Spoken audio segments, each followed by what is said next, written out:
లోకి ఇలా రైస్ పెట్టేసుకొని ఇలా పరోటా వేసుకొని ఇలా పెట్టుకొని తినండి, చాలా బాగుంటుంది టేస్ట్. చూడండి, ముందుగా మెంతికూర ఇలా తీసుకొని మంచిగా ఇలా అంతా క్లీన్ చేసుకోవాలి. చూసారు కదా, చాలా ఫ్రెష్ గా ఉంది. కూర గ్రేవీ కర్రీ తయారు చేసుకోవడానికి ముందుగా ఆయిల్ అయితే వేసుకోవాలి.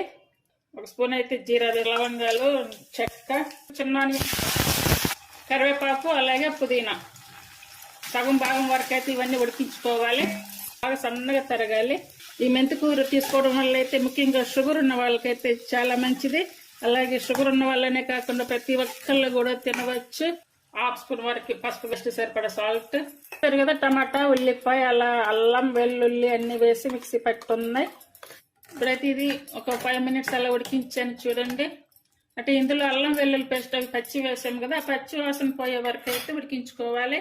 1/2 స్పూన్ వరకు కారం, 1/2 స్పూన్ జీరా పౌడర్, 1/2 స్పూన్ ధనియాల పౌడర్, 1/2 స్పూన్ వరకు కర్రీ పౌడర్, 1/2 స్పూన్ వరకు గరం మసాలా, ఇవన్నీ వేసుకున్నప్పుడు బాగా కలుపుకోవాలి.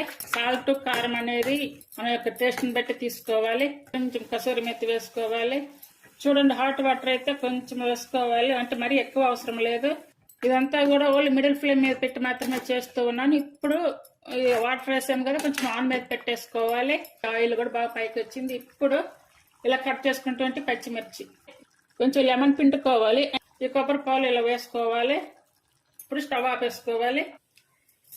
చూడండి, కర్రీ అయితే చాలా బాగా వచ్చింది కదా. ఈ మెంతికూర గ్రేవీని ఇలా తయారు చేయండి, అందరూ కూడా చాలా ఈజీగా తయారు చేసుకోవచ్చు.